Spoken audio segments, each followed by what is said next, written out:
Hi அங்காளி பங்காளிஸ் எப்படி இருக்கீங்க? சூப்பரா இருப்பீங்க. நானும் ரொம்ப நல்லா இருக்கேன். நம்ம கோலிவுட்டோட சூப்பர் ஸ்டார் ரஜினிகாந்த் அவர்களுடைய அடுத்த படம் 173வது படத்தோட அப்டேட் விட்டுட்டாங்க பார்த்தீங்களா? இல்லை ராஜ்கமல் ஃபிலிம் இன்டர்நேஷனலோட அஃபிஷியல் வெப்சைட்லேருந்து வந்ததுனால தான் இதை நான் நம்புறேன். ஏன்னா நேற்று ஒரு சின்ன ஒரு ஃபோட்டோ மட்டும் விட்டுட்டாங்க. ஸோ ஆனால் இன்றைக்கி ஒரு கிளிம்சஸ் மாதிரி அழகாக விட்டுருக்காங்க. நம்ம அஸ்வந்த் மாரிமுத்து வேற டிரெக்டர் ஃபைனலாக டிசிஷன் எடுத்திருக்காங்க. எந்த அளவுக்கு தெரியல. டிராகன் படம் ஓகே நல்லா தான் இருந்துச்சு. அந்த ஒரு படத்தோட ஹிட்டை வச்சு ஒரு பெரிய ஸ்டார் வச்சு பண்ற அளவுக்கு ஒரு வந்துட்டாரு அப்படிங்கும்போது பெரிய விஷயம் தான். ஏன்னா அந்த அளவுக்கு அதோட ஸ்கிரீன் பிளே அந்த கதை காலம் இருக்கும்னு நினைக்கிறேன். டாக்டருடைய செட்டப்ல அந்த ஒரு ஹாஸ்பிட்டலைஸ்ல அதுல வந்து ஒரு ஸ்டில்ல மட்டும் கொடுத்துருந்தாரு. இன்னைக்கு அந்த படம் எப்படி இருக்கும் போதுல சரி இந்த ஓஜி ஸ்வாக் இந்த ஓஜி ஸ்வாக் அப்படிங்கிற மாதிரி விட்டுருக்காங்க. படத்தோட டைட்டில் ஆல்ரெடி எல்லாருக்கும் தெரியும். இருந்தாலும் நான் ஒரு டைம் சொல்லிக்கிறேன். தர்மன் ஃபாஸ்ட் லுக்கிங் மேக்கிங் அதில் அந்த ஒரு வீடியோ முன்னாடி விட்டாங்க. சரி ஃபஸ்ட்டு பார்த்துருவோம். எனக்கு ஏன்னா ரொம்ப ஒரு மாதிரி இருந்துச்சு. என்னடா இது நேற்று ஸ்டில்ல பார்த்தேன். அதுக்கே பேசலாம்னு நினச்சேன். ஆமாம் ஸ்டில்ல பார்த்து பட்டி தொட்டி எல்லாம் பறந்துடுச்சு. இதுவே அதை பற்றி பேச என்ன பண்ணேன் பார்த்து ரசிச்சுட்டு போயிட்டேன். பட் இந்த வீடியோ நம்ம பார்த்தே தருவோம் பாருங்க. கமலஹாசன் பிரசன் போடு போடு ப்ளே பண்ணுங்க.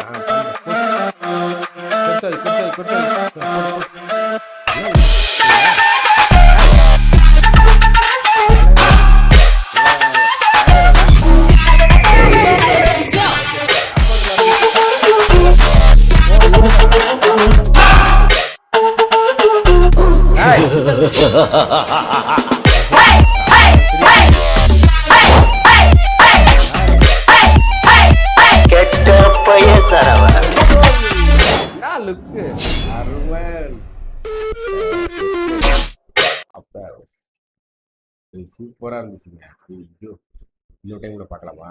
செம்மையா இருக்கு. ஸ்டில்ல பாருங்களேன், வேற லெவல்ல இருக்கு பாருங்க. போடு போடு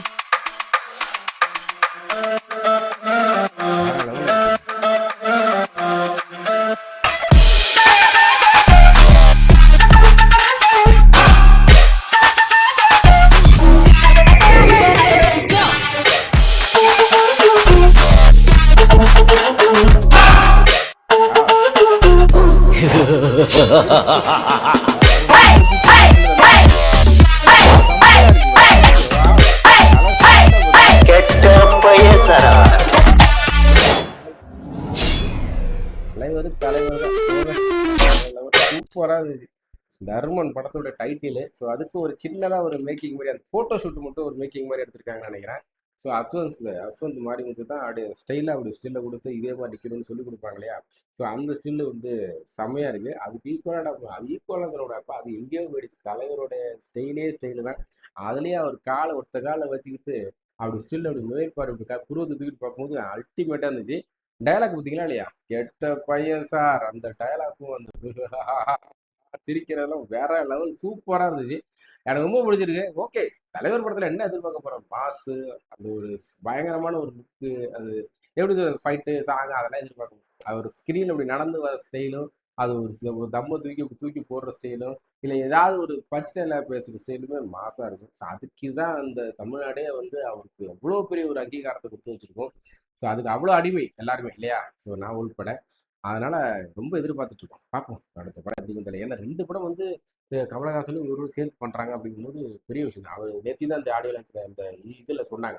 கமலஹாசன் சார் இந்த படம் பண்றோம், இன்னொரு படமும் பண்றோம் அப்படின்ட்டு. ரொம்ப வருஷத்துக்கு அப்புறம் 2 பேர் திரும்ப பண்ணிட்டு இருக்கிறாங்க. அதாவது பெரிய வரவேற்கத்தக்க ஒரு விஷயம் தான் அது இல்ல. 2 ஜாம்பவன்களும் சேர்ந்து திரையில பார்க்கும்போது தேட்டரே அள்ளு அலறும். ஏன்னா சின்ன வயசுல பார்த்துட்டோம். இப்போ வயசான தோட்டத்தில் 2 பேரும் பார்க்கும்போது மாசா தான் இருக்கு. ஓகே நெக்ஸ்ட் சூப்பர் திரும்ப சந்திச்சுட்டே இருக்கேன். பங்காளி மறந்துடாங்க பங்காளிகளா உங்களெல்லாம் நம்பி தான் உட்காந்துருக்கேன். அதை கொஞ்சம் சப்ஸ்கிரைப் பண்ணுங்க, லைக் பண்ணுங்க, ஷேர் பண்ணுங்க, கமெண்ட் பண்ணுங்க, எல்லாத்தையும் பண்ணிருக்கேன். நெக்ஸ்ட் சூப்பரான வீடியோல திரும்ப சந்திச்சுட்டே இருக்கிற பங்காளிஸ். பாய்.